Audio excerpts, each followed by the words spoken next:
Hello, and welcome to Songwriters Spotlight, the Western Mass Songwriters Collaborative Series. I'm Dr. Dan, your host of the show, where we feature Western Mass songwriters who perform their original songs and talk about the art of songwriting. Stay tuned to explore more about music and the tunesmithing that creates it. Our guest performer today is Alex Amato, a college senior from Feeding Hills, Massachusetts.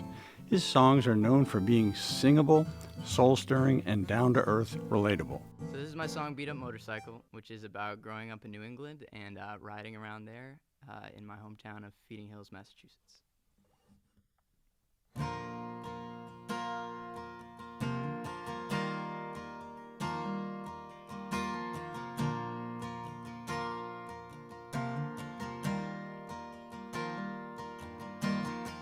Up on the edge of this old town, along the endless winding road, I told myself that one day I'd see just how far it goes.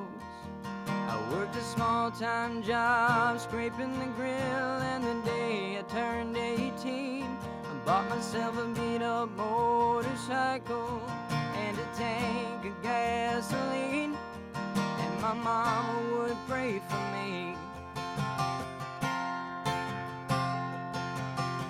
I drove her on down past the farms and felt the wind in my face, my arms feeling like a bird out on the breeze. I crossed the lonely CT state line, taking in the fields and traffic signs, and put 1,000 miles of memories on that dial of that beat a motorcycle.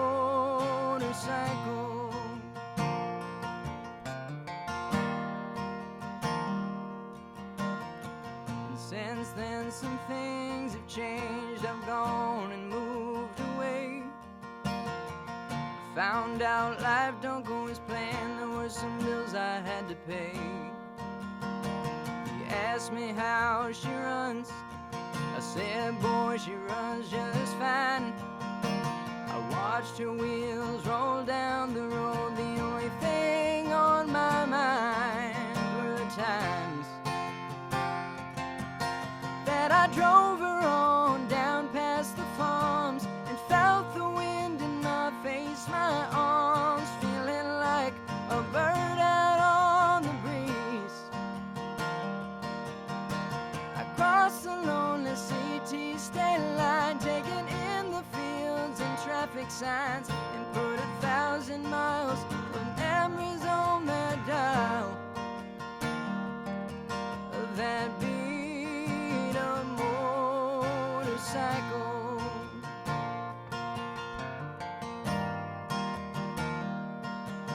When my luck had changed and I found a job that paid me just enough, bought myself something new and took it to the town where I grew up.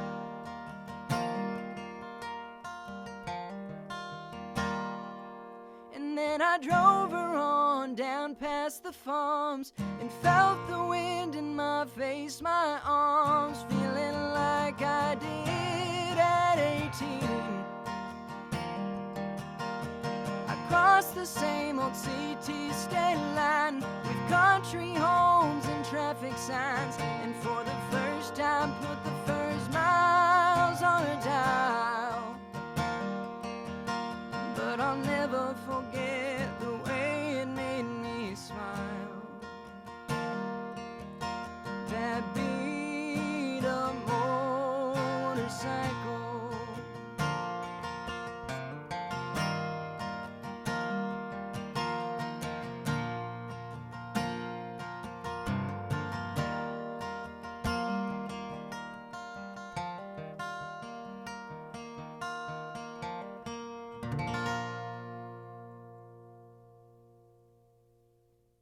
So this is a song called Bored in Love, which I wrote like 2 years into college, I think.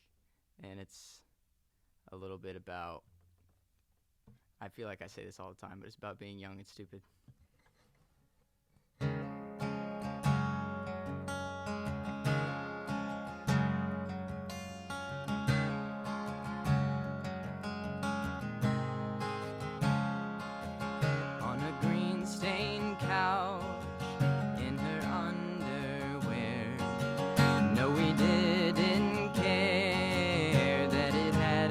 other side. I could feel her breathing as she told me stories of her life before me and all she thought she'd found. 'Cause everything seems so simple when you're young and unafraid. I remember those days when, oh no, I had no idea of the mess I was making. She was giving up, was taking her heart, but we knew from the start that we were both just bored in love. Yeah, we were both just bored in love.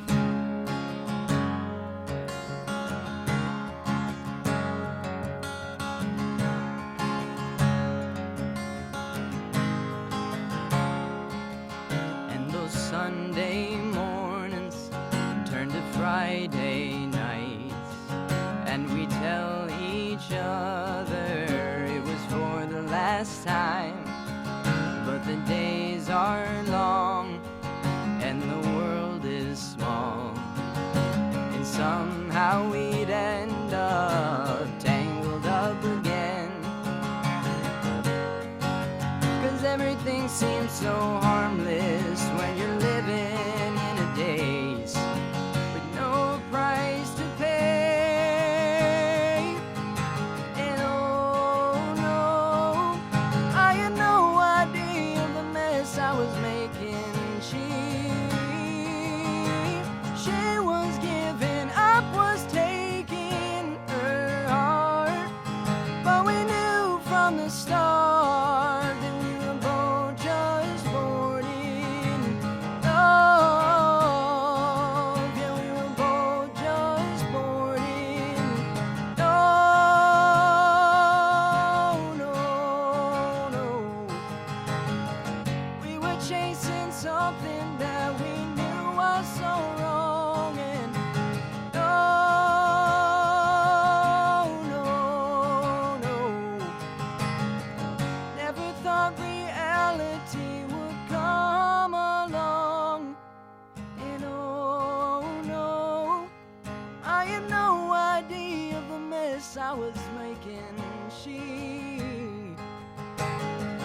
was giving up, was taking her heart, but we knew from the start that we were both just bored in love. Yeah, we were both just bored in love.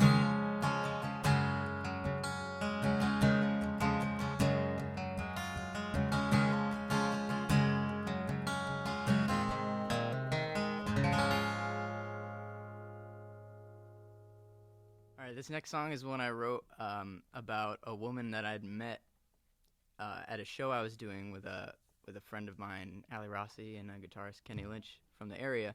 We were over in Brimfield at a winery, Brimfield Winery, and this woman approached me asking me to play a song, and we got to talking. You know, I think the wine had gotten to her a little bit, but I remember the story very vividly, and I wanted to write this song about that experience, and it's called Amarillo.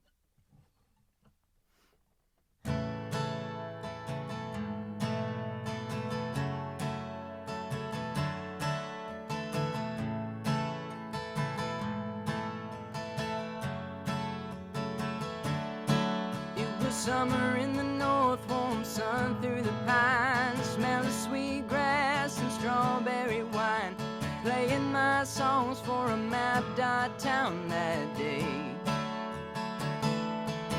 When a gray-haired woman came to me and said, "You're a little young, but you know it, I bet. Can you play a song that puts me right back at 22?" And I played that tune, and I heard her sing with a southern drawl. Every word, yeah, she knew them all. I could see it in her eyes, a memory from long ago. summer she spent by his side, never felt more free, never felt more alive, with that Texas orange red sunset hanging low. That old song is still her favorite place to go, to Amarillo.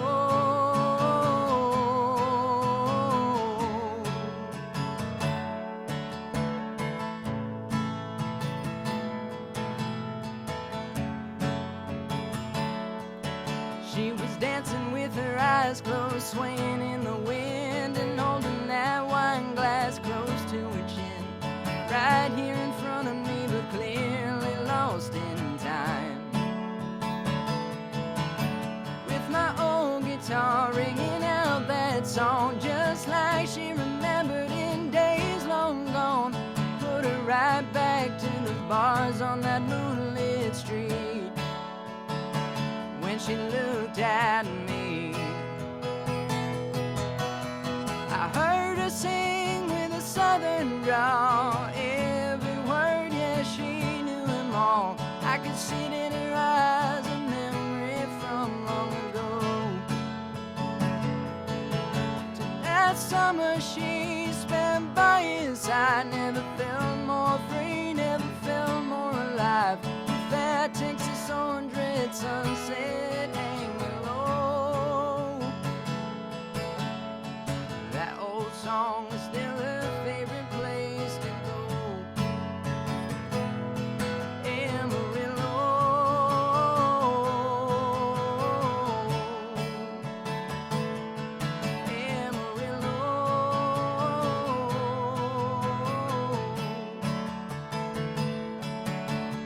Later that night, just before bed, the thought of her still in my head, and the story she told me before I left.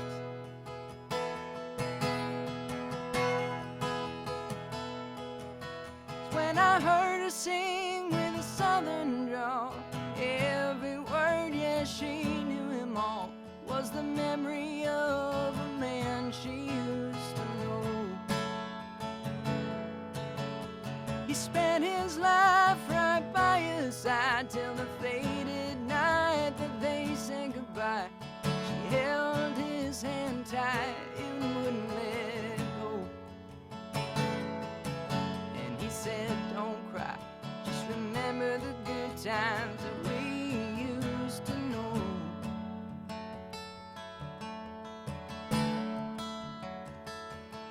Amarillo,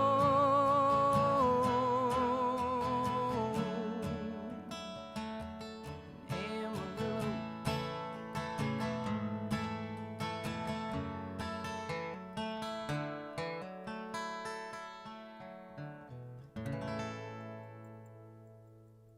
This next song is called Love You Right.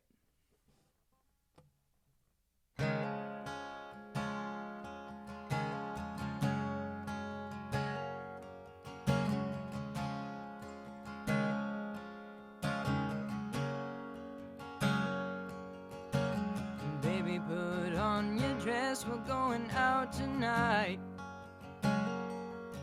I've been saving up, working those long nights, and I know that we ain't rich. Tonight we can pretend. I just wanna show you I adore you. That ain't got no end. With the candle dancing off of your highlights, you're giving me that look in your eyes. Girl, give me all of you tonight. Oh, 'cause I wanna love you right.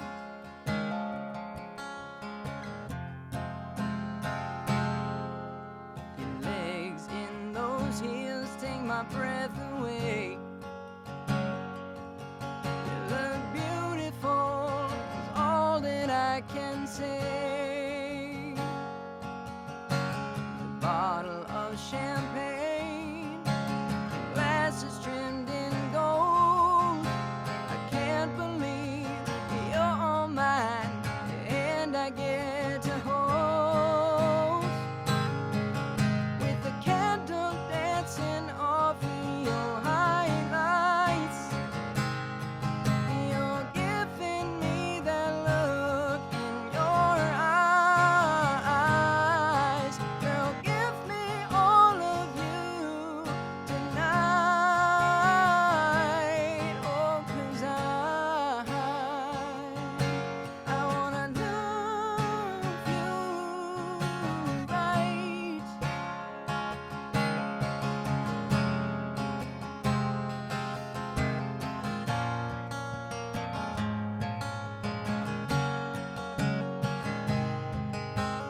This last song I wrote a long time ago, but it's still really fun to play to me. It's called Leave You Behind.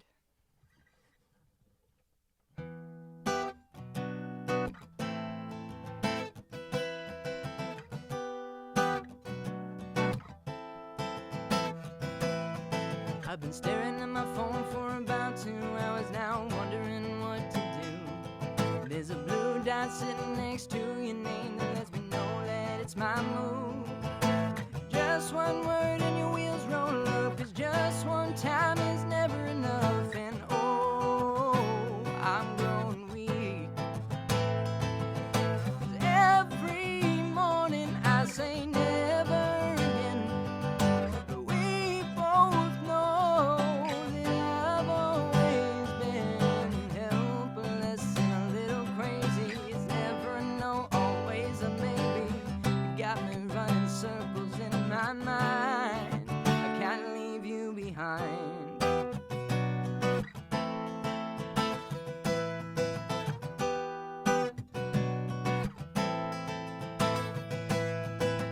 You and me, we've tried many times, but we know it just won't work out.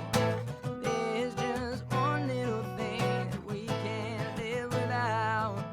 Our little goodbyes never last too long. Think I need a lesson in moving on, 'cause oh, I'm growing weak.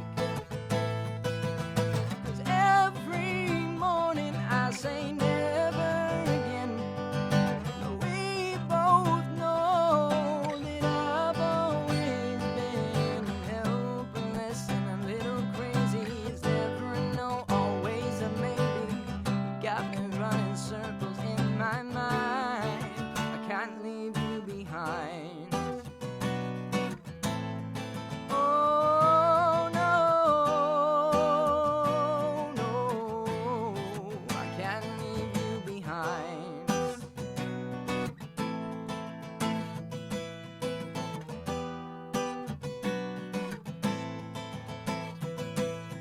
Bad habits, we fall back. I want you to know that I can't leave you behind.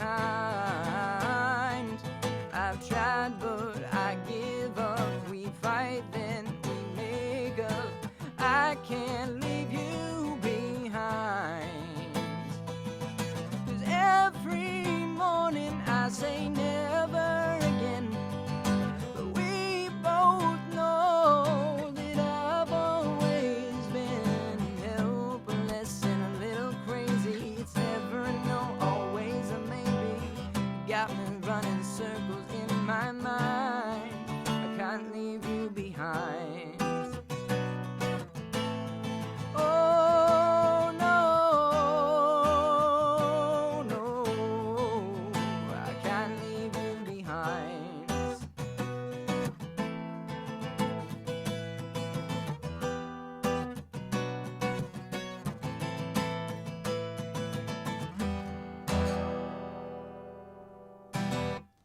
Well, Alex, thank you for some wonderful music. I really enjoyed it very much. Of course, yeah. Thank you for having me. This is a really awesome experience. So, how long have you been writing songs? So I started writing songs my senior year of high school. So that's almost exactly 4 years ago now. Yeah, 4 years. Well, what Time got you flies. started with that? So I think I had always been a writer. Teachers in my younger years told me I had a talent for writing, but I never wrote songs. And I think when I started picking up acoustic guitar my senior year of high school, and going through the typical things that a teenager does, and like facing going to college and trying to move away, I had a lot of turmoil going on mentally, and stuff I needed to get down and say out loud, and songwriting really gave me an outlet to do that. So So, you say you started as a writer and then you became a songwriter. right. So I had passion for writing, short stories and all different kinds of writing assignments, and I loved reading and literature, and so I think I had a mind for, how to use words and language to, get emotional response or something along those lines, you know. And so I think the transition to writing songs was a little bit easier for me. Okay, well, what is the process by which you write your songs? So how do you go about it?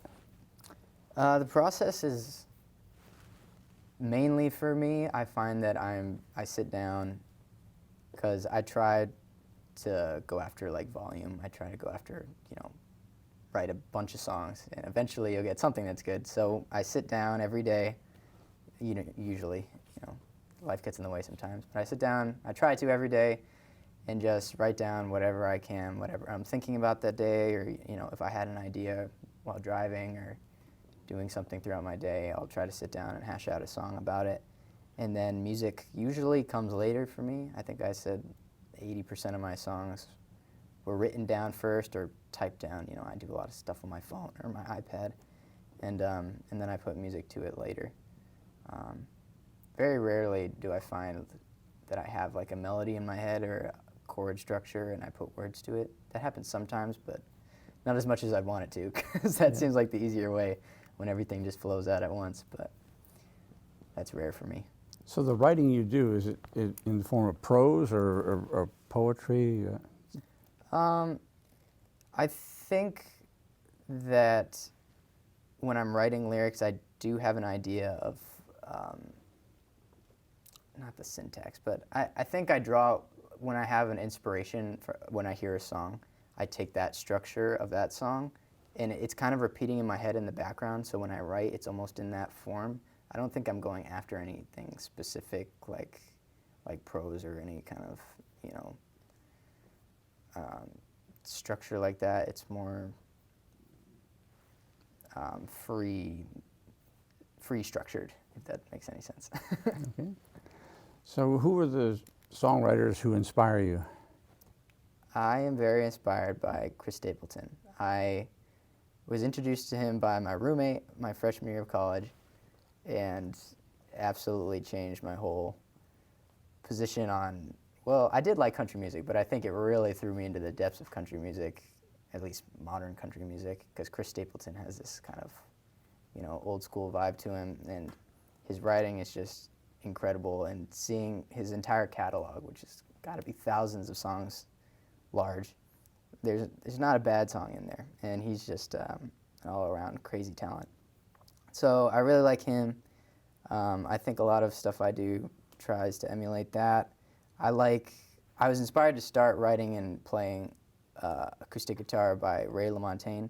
He's from New Hampshire. He's a folk kind of writer and player, and he's great. You know, I love his imagery and his emotion in his songs, and I think I try to stick to inspirations like Chris and Ray quite a lot. Mm-hmm. So do you have a whole stack of songs that you've written that maybe haven't been recorded yet? I definitely have a large stack of songs and a large virtual stack of songs, as I tend to write, like I said, in like my laptop or something, in my notes app, just because I like to be able to, you know, search everything nicely. If I put all these down on paper, I'd probably have a library by now, but yeah. There's definitely a lot of, I think I've written approaching like 800 finished or unfinished, you know, song ideas, and, you know, maybe to half of them I put music and, you know, had them fully fleshed out. So yeah, there's a lot of songs. It's just a matter of when I pull them out, when I feel good enough about them to pull them out.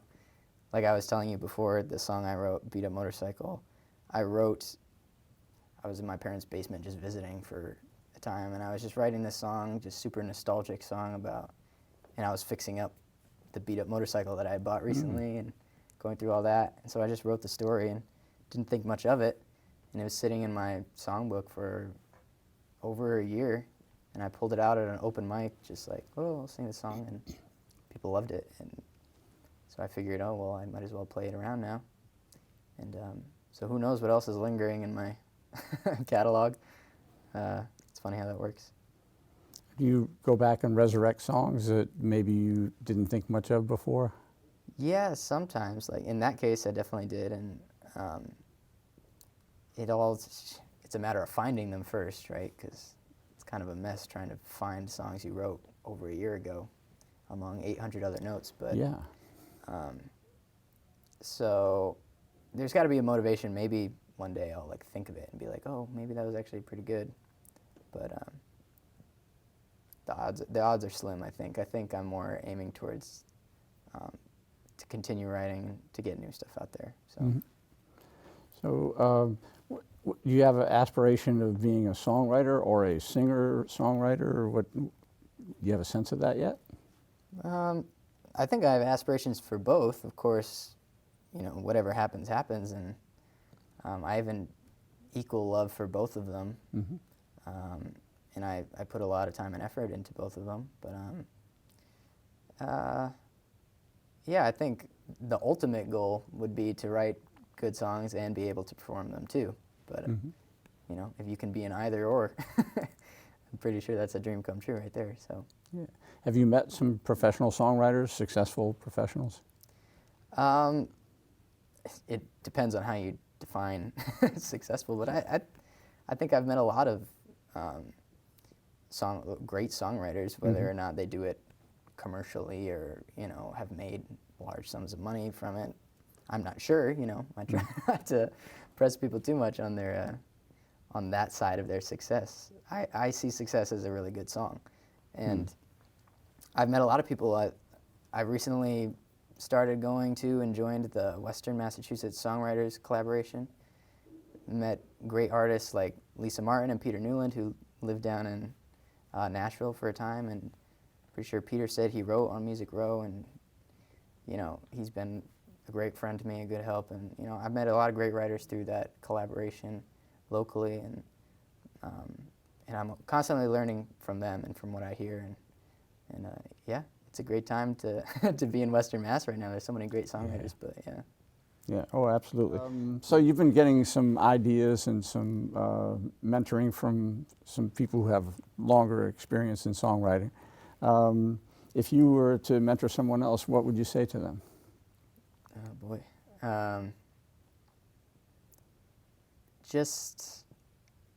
I think what I say constantly is that it's about volume and it's about repetition and just doing it a lot. And I'm sure pretty much every other songwriter in the business would say that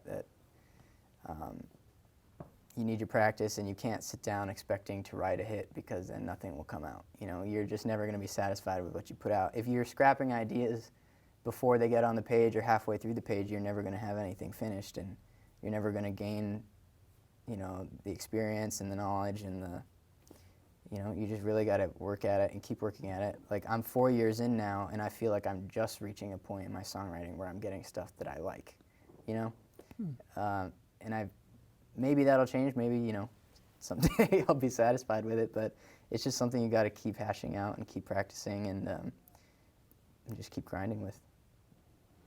So it's kind of the Music Row approach, just butt to chair and write it up. I suppose there are other ways to look at it too. I mean, definitely take care of what you're doing and try to put out quality stuff. But yeah, I think thinking too much about it and trying too hard to create something that other people will like will take the joy away from you, because you've got too much pressure on you. So, and at the same time, you know, hold you back from writing that next thing, which might be a hit, or, you know, which might be a really great song that you wouldn't get to write if you were too stuck on something else, you know. So you have a background in science. I do, yep. Yeah. So does that factor into your songwriting or your experience as a songwriter? That's a very interesting question. I don't know. I don't write about science. I don't know what kind of song that would be. Certainly not a country song. Well, there's some real humdingers actually, but yeah. Yeah. Well, maybe I'll have to try that. That could be a good writing exercise. But I'm not sure. I mean, whether being in science shapes my views. I mean, I don't normally get too religious or political in my writing, so I don't know if that affects it. But like,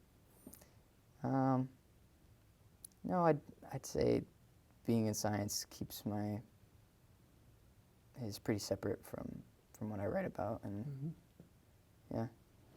And being focused on country folk approach to music, you're talking about people's emotional experiences and Right, imagery. yeah. And I don't think those the kinds of genre things. really has too much connection with Mm-hmm.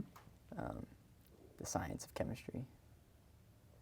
Yeah, I was struck by your song Amarillo, how that came to be, and how it and how you expressed the experience. You know, as someone who's been approached on occasion by someone after a performance, and, Yeah. and you suddenly realize you've done something you didn't know you were doing. Exactly, and I think that's the most rewarding thing too. When you're performing, and especially when there's not a lot of people around, or it doesn't seem like anybody's listening, like your background noise or something, and somebody comes up and tells you how emotionally invested they are in this performance and how this song and like what you're able to do there, it just kind of reaffirms why you're there doing it in the first place, and the power that music has over people and yourself. And yeah, it's a good place to be when people feel what you're playing. And you put it into a song. Yeah, and so I wanted to capture that and Yeah. and write about it, and maybe she'll hear that song someday. That would be sweet. Yeah. It would. So, anything else that you think a listener or who hears your songs, what should they know about you as a songwriter? I would say everything I write is truthful. It's something I've felt. I try not to dive too deep into things I don't know about or things I don't feel. So I think that's the whole idea of the genre, is just keeping it real. And I hope people listen to it and it touches them in some way. And I hope they enjoy it. I'm not sure.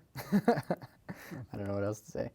Okay, well, thank you very much for sharing your music, your songwriting, your performance, which I enjoyed tremendously, and sort of the deep dive into the art and the process of it. Thank you very much. Of course, thank you very much. Yeah.